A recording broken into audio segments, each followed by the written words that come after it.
Found out I had a secret sister. After my dad passed away and she moved in next door to bond with me.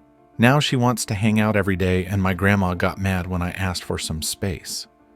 When Dad passed away unexpectedly, I was still reeling from the shock when Mom sat me down for a talk. She had that look on her face, the one that told me this wasn't going to be an easy conversation. "OP," she started, her voice shaking, "there's something I need to tell you about your dad." I felt a knot form in my stomach. "What is it, Mom?" She took a deep breath. "Your dad had another daughter. She's your half-sister." I just stared at her, unable to process the information. "Are you serious?" Mom nodded, tears welling up in her eyes. "Her name is Emma. Your dad had her before he met me. Her mom moved away and they lost touch, but she recently found us after seeing Dad's obituary. I felt like the ground had been ripped out from under me. A sister? How could Dad keep this a secret all these years?" "Where is she now?" I asked, my voice barely above a whisper. "She's moving into the house next door," Mom said, trying to gauge my reaction. "She wants to get to know you." I was floored.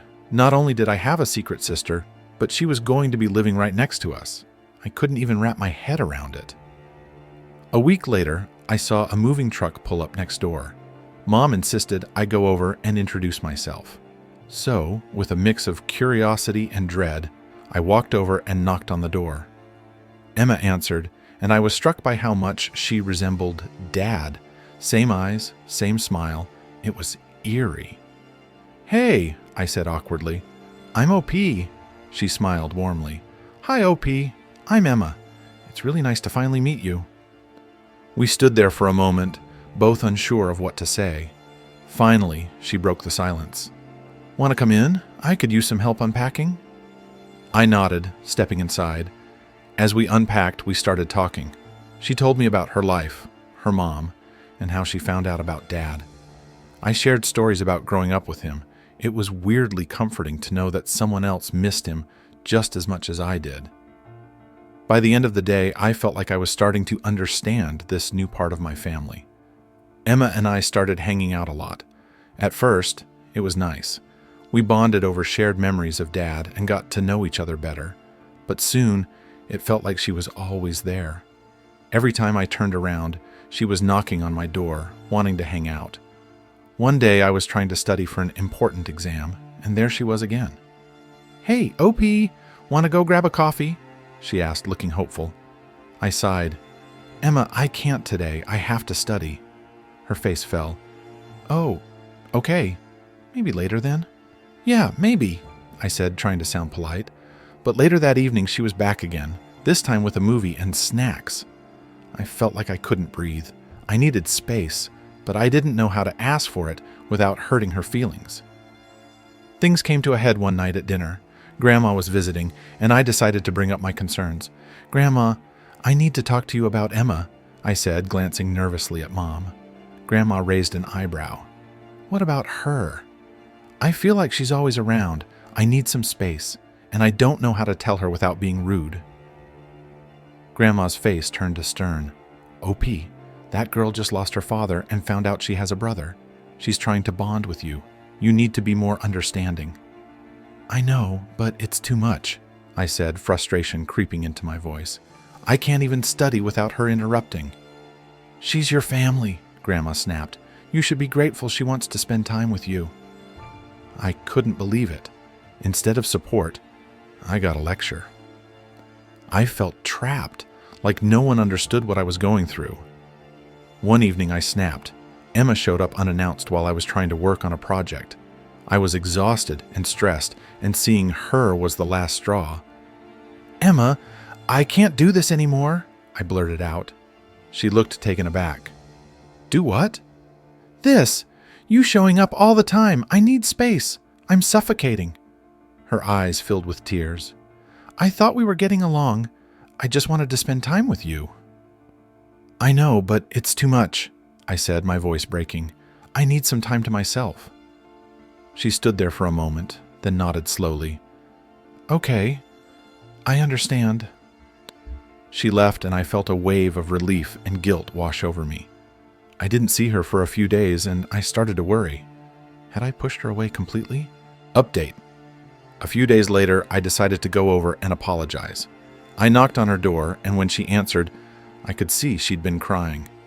"Emma, I'm sorry," I said, feeling like a complete jerk. "I didn't mean to hurt you. I just needed some space." She nodded, wiping her eyes. "I get it. I was overbearing. I just wanted to feel close to you and Dad." "I know," I said, my voice softening. "Maybe we can find a balance. Hang out sometimes, but also have our own space?" She smiled weakly. "I'd like that." We started spending time together again, but this time I made sure to set boundaries. Things were getting better, but I still felt like I was walking on eggshells. Just when things seemed to be calming down, Grandma fell ill. It was sudden and serious. We were all at the hospital, waiting for news. The tension was thick, and I felt like I couldn't breathe. When the doctor finally came out, his face was grim. "She's stable, but it's touch and go. We'll do our best." I felt a lump in my throat. Emma reached out and took my hand, and for the first time, I felt truly connected to her. We were in this together, no matter what. Grandma didn't make it. Losing her was another devastating blow. At her funeral, I looked around at my family, feeling a mix of sorrow and confusion. Emma stood beside me, and despite everything, I was grateful she was there.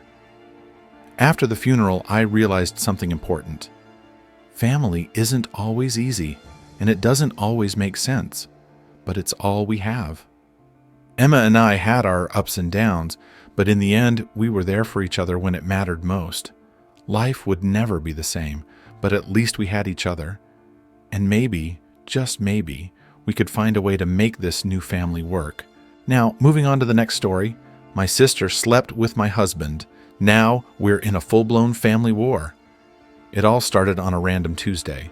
My husband had been acting strange for weeks, distant. I chalked it up to work stress, but then I found a pair of red lace panties under our bed. Not mine. "What the fuck is this?" I stormed into the living room, waving the evidence. He looked at me, eyes wide, mouth agape. I don't know," he stammered. "You don't know? Are you fucking kidding me?" Then it hit me. The last time my sister visited, I'd been called into work. I stared at him. Was it her? He didn't answer, just hung his head in shame. That silence told me everything. My own sister. Rage boiled inside me. I grabbed my keys and stormed out, needing air, needing to scream, needing to not be in the same house as him. I drove straight to my parents' house where my sister was staying. I burst through the door like a tornado, startling everyone. "Where is she?" I yelled. My mom looked confused, but my dad pointed upstairs. I found her in her old bedroom, lying on the bed, scrolling through a magazine like she hadn't a care in the world. "You bitch!" I screamed. She looked up, startled. "What the hell, OP?" "You slept with my husband." I was shaking with fury. Her eyes widened, then narrowed. "So what if I did?" That was it. I lunged at her, fists flying. We rolled around, pulling hair, scratching, screaming. My parents rushed in, trying to pull us apart. "Stop it, both of you!" my mom cried. "I can't believe you, you fucking whore!" I spat at her as my dad held me back. She smirked. "Maybe if you'd kept him satisfied, he wouldn't have come to me." That was the last straw. I broke free and slapped her across the face. Hard. She screamed, and my dad finally managed to drag me out of the room. After that, everything went to hell. My parents were horrified. They tried to play peacemakers, but I wasn't having it. My mom begged me to calm down. "She's your sister, OP. You can't let this tear you apart." "Fuck that," I snapped. "She's dead to me." My dad tried to reason with me. "You need to talk to your husband. Figure this out." "Figure what out?" I shot back. "He fucked my sister. There's nothing to figure out." I went home, packed a bag, and left. Stayed with a friend for a few days while I tried to process everything. My husband kept calling, leaving voicemails, begging to talk. I ignored him. Word got out fast. My family was divided. Some supported me, others sided with my sister. My aunt called me, furious. "How could you attack her? She's your sister." "Are you seriously defending her?" I couldn't believe it. "It takes two, OP. Your husband is just as much to blame." My uncle, on the other hand, was furious with my sister. She crossed a line. It's unforgivable. Family gatherings became a nightmare. There was always tension, whispers, and dirty looks. Thanksgiving was a disaster. My mom insisted we all come, hoping to mend the rift. It ended in another screaming match, with me and my sister on opposite sides of the table, hurling insults at each other. "You've always been jealous of me," she sneered. "Jealous of what? Your lack of morals," I shot back. We ended up throwing food at each other. Turkey, mashed potatoes, gravy, the works. My dad finally threw us both out. "I can't take this anymore," he yelled. "You're tearing this family apart." After months of living in this nightmare, I had to make a decision. I couldn't keep living in limbo. I met with my husband.